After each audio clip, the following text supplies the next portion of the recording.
¿Quién no quiere que todas las personas tengan acceso a la vivienda? Por supuesto que todo el mundo quiere que haya acceso a la vivienda. Es una causa loable, pero realmente esta nueva ley de arrendamientos urbanos en España va a ayudar a resolver este problema. Quédate porque en el video de hoy vamos a analizar por una parte los aspectos más relevantes de esta nueva ley de arrendamientos urbanos y también de forma de preámbulo discutiremos ciertas cosas para tu reflexión.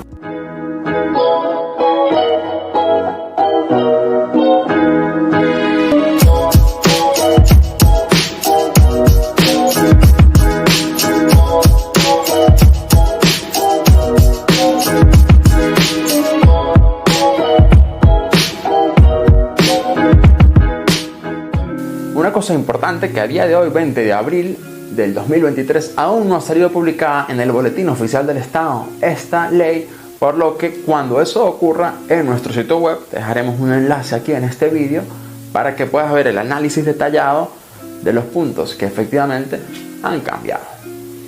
Antes de avanzar a la nueva ley y los puntos exactos, quiero a modo de preámbulo comentar alguna que otra cosa, como por ejemplo, ¿por qué no se ha consultado a los profesionales del sector, a las federaciones de agencias inmobiliarias aquí en España, tantas asociaciones que hay aquí, sobre esta nueva ley? Imaginaros que en el sector salud fuese a haber un cambio importante en la ley o en la normativa y no se consultase a los directores de hospitales. Parecería que esto está destinado a ser un auténtico fracaso. Eso es lo que ha ocurrido en nuestro querido sector inmobiliario, en el que no ha habido ninguna consulta de parte del gobierno a los distintos actores importantes en el sector, como podemos ser nosotros que estamos en el día a día con los arrendadores, con los inquilinos, con los propietarios que quieren vender, con la gente que quiere comprar, que da información tan valiosa que se ha dejado a un lado. Realmente estas iniciativas gubernamentales que buscan controlar los precios producen resultados positivos en la sociedad.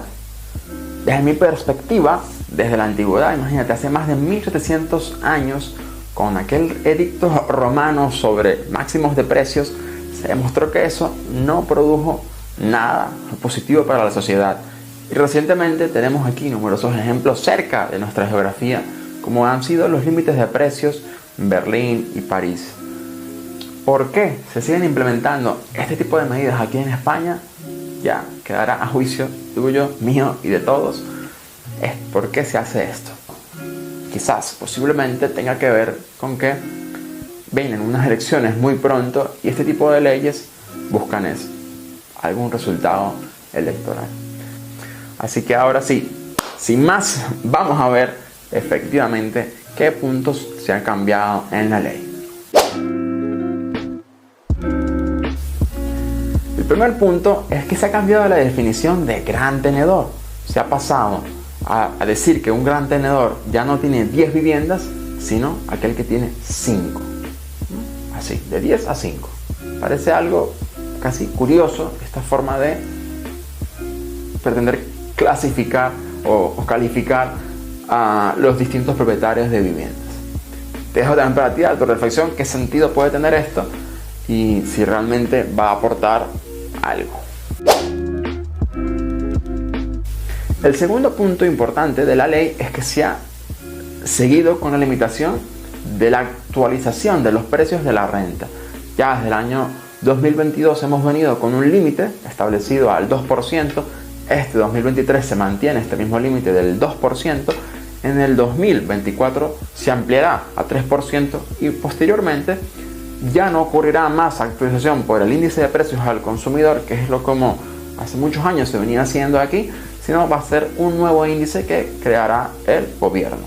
Esperemos a ver qué tal ese índice. Igual faltan casi 2 años para que podamos ver los pisos y las viviendas que realmente se actualicen con este nuevo índice.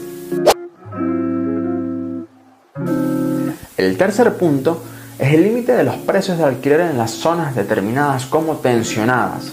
La ley establece ciertos requisitos para que una zona o no sea determinada como tensionada, pero que básicamente la gran mayor parte de España podría encajar perfectamente en una zona tensionada del alquiler. Otro punto que ha llamado la atención entre distintos actores del sector es que se obliga al propietario a pagar los honorarios de intermediación inmobiliaria de las agencias. Esto nuevamente se hizo ya igual en el 2019, hay que ver cómo está redactada la ley en este aspecto, pero por ejemplo hay muchas agencias que también ofrecen servicios a los inquilinos para ayudarlos a buscar viviendas y que ¿dónde quedarían encajados este tipo de servicios? Ya lo veremos. Otro aspecto que tradicionalmente se venía permitiendo a los particulares, a las personas, llegar a un acuerdo entre las partes, siempre que estuvieran, por supuesto, dentro de la ley, no al margen de la ley, pero ahora se ha eliminado por completo esto que llaman el acuerdo entre las partes. Hay más puntos que, como te dije anteriormente, los trataremos una vez que salga el boletín oficial del Estado, y estos puntos los publicaremos en un enlace en nuestro sitio web donde podrás ver al detalle todo lo que nuestro equipo va a mostrarte para que entiendas efectivamente cómo te puede afectar la ley de arrendamientos urbanos. Eso es todo por hoy, espero que te haya sido de mucha ayuda este vídeo. Déjanos tus comentarios, recuerda suscribirte, darle like o compartir. Soy Gustavo Gerendas, director de Gera Real Estate Partners, y nos vemos en el siguiente. Hasta pronto.